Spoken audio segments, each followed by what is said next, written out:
Notion baru saja rilis fitur baru yang paling dinanti-nanti oleh para pengguna Notion, yaitu fitur charts, dan masih banyak lagi. Saya akan bahas satu lagi fitur, yaitu property button. Ini akan saya pakai untuk template CRM ya, oke. Jadi kita langsung aja ke page Notion saya. Silahkan lihat sampai selesai. Nanti untuk templatenya akan saya gratiskan ya. Nanti bisa langsung ke link di bawah ini ya, kalau mau mendownload atau menduplikat templatenya, oke. Ini adalah tampilan dari template CRM atau Customer Relationship Management menggunakan Notion. Di sini ada fitur terbarunya, yaitu charts dan tombol di dalam properti ya. Fungsinya CRM ini adalah untuk tracking leads atau memonitor estimasi penjualan berdasarkan siapa kontributornya ya. Di sini ada fitur tombol untuk menambahkan list baru, tombol untuk tambah kontributor, kemudian di sini ada sales report yang sudah terbayar itu berapa totalnya. Di sini ada 47.700. Kemudian ada sales pipeline, ini adalah estimasi dari eh, sales di bulan ini ya. Ini saya filter di bulan ini. Kemudian ada juga kontribusi list di bulan ini itu totalnya berapa. Oke. Nah, cara memakainya cukup gampang. Kalau misalnya mau nambahkan list, tinggal diklik aja, dia akan muncul sidepick di sebelah kanan ini, tinggal ditambahkan namanya dan info lainnya silahkan tambahkan. Nanti dia akan bertambah otomatis ke database leads ini ya. Kemudian dari database leads ini saya filter juga di sini hanya yang terbayar. Bisa juga kita lihat per salesnya siapa. Kemudian yang di sini ada sales pipeline, ini hanya menampilkan mana yang sudah dicentang.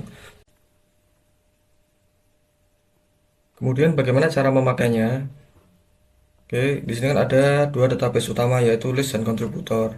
Kalau misalnya ada kontributor baru atau sales baru, kita harus menambahkan dulu di tambah kontributor. Ini saya contohkan satu ya. Misalnya atas nama Reno, kemudian dia ini city ini dia ditempatkan di mana? Misalnya dia bertugas di Kudus dan Pati, ini bisa multi ya, multi kota. Kemudian role-nya dia sebagai account manager atau silahkan dinamain apa ya. Nanti bisa ubah sendiri propertinya. Nah, maka dia akan muncul di sini di database kontributor. Ada nih Reno ya. Kemudian kalau ada si Reno ini menambahkan leads baru, ya habis kenalan sama orang misalnya, kita tambah aja, langsung muncul di sidepick, kita tambahkan aja misalnya Mitra Sejati. Biasanya kliennya kalau B2B atau agensi kan perusahaan-perusahaan lain ya. Kemudian PIC-nya tuliskan di sini namanya misalnya Koirudin misalnya. Ini orang yang bertanggung jawab di perusahaan tersebut yang berhubungan dengan tim sales kita ya. Kemudian teleponnya silakan dicatat di sini. Ini perlu dicatat untuk follow up. Begitu pula dengan emailnya, misalnya kita mau kirimkan penawaran atau invoice, ini kita butuh emailnya. Misalnya tulis saja email yang di provide oleh perusahaan tersebut. Kemudian status ini kalau masih baru biasanya tetap new lead, jadi nggak perlu diganti kecuali ada update ya. Kontributornya misalnya tadi yang baru ya, si Reno ini ya. Kemudian tanggal inputnya pasti tanggal hari ini ya, karena kita akan tracking juga ini di input pada bulan apa. Jadi kita tahu produktivitas dari si Reno ini dalam satu bulan dia sudah berkontribusi menambahkan berapa leads ya. Beda lagi dengan revenue yang sudah terbayar, nantinya dia akan dilihat berdasarkan tanggal update. Jadi tahu ya bedanya tanggal input dan tanggal update. Tanggal input itu untuk menghitung aja dia di input pada bulan apa. Kalau tanggal update dia ada perubahan data, misalnya deal atau meeting atau ada perubahan keterangan, dia akan diupdate pada tanggal berapa, tanggal update-nya. Nah, ini ada tombol aksi, ketika diklik misalnya ini tanggal 14, ketika saya klik dia akan langsung terupdate pada tanggal 14 otomatis. Nah, karena baru biasanya normalnya belum tahu nih dia deal berapa. Nah, kalau sudah di close dia akan tersimpan di sini di sales di leads contribution. Ini adalah tampilan dari database leads yang sudah difilter berdasarkan tanggal inputnya di bulan ini. Oke.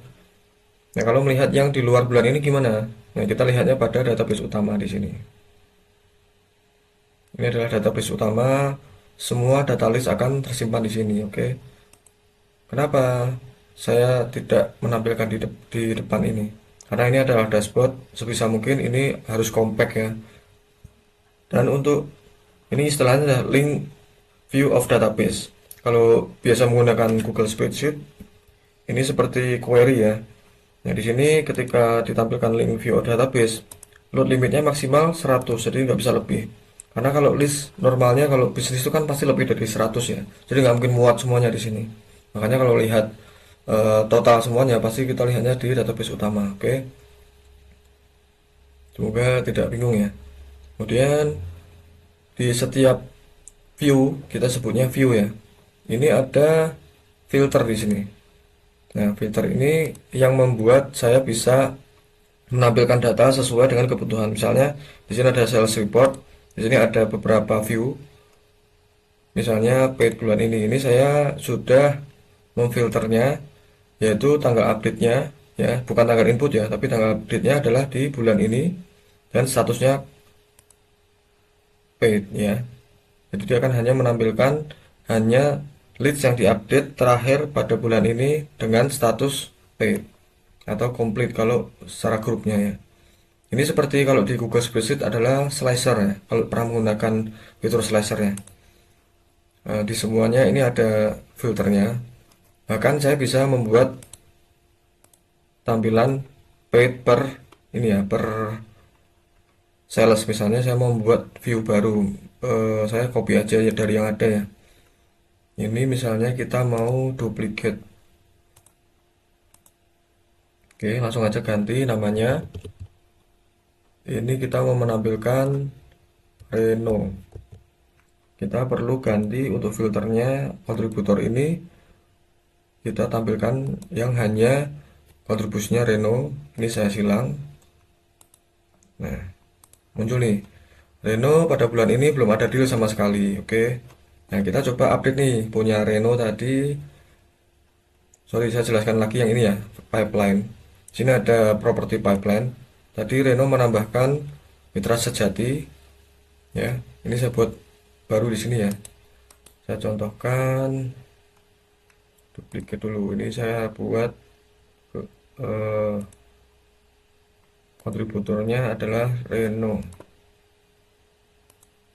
Oke, Reno ini belum punya pipeline. Kenapa? Karena tadi kan masih baru nih, dia belum tahu ini deal atau tidak. Dan seandainya dia deal, diganti aja ini, misalnya dia langsung order nih.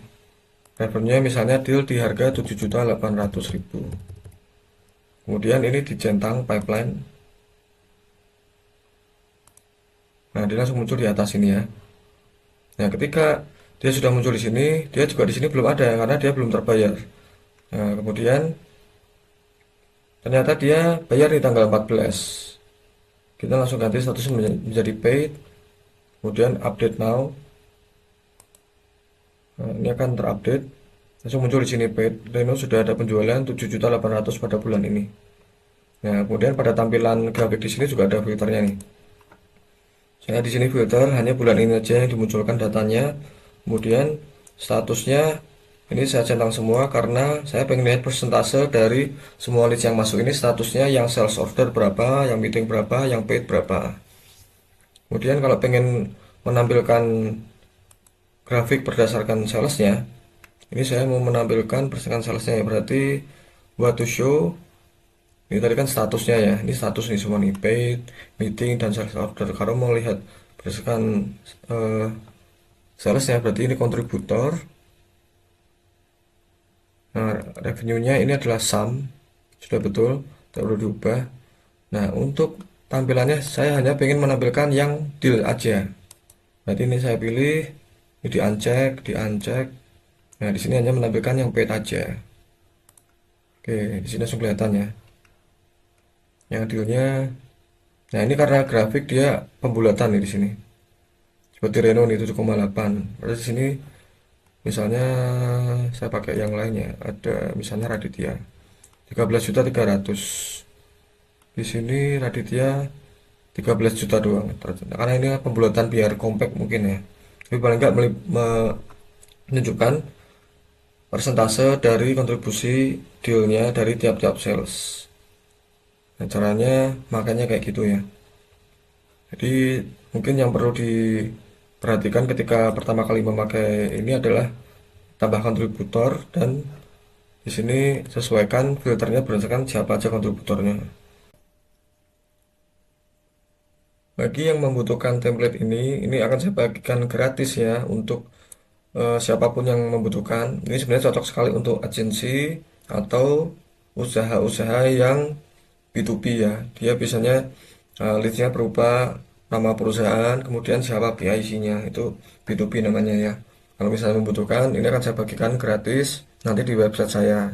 Saat ini belum saya upload ke website, nanti kalau misalnya sudah, linknya akan saya taruh di deskripsi ya, oke. Kalau misalnya ada pertanyaan, silahkan tambahkan pada kolom komentar, atau misalnya ada saran atau kritik, silahkan langsung aja, jangan sungkan-sungkan tambahkan pada kolom komentar. Nah, kalau dirasa bermanfaat, silahkan like video ini, atau bahkan berlangganan supaya channel ini semakin berkembang.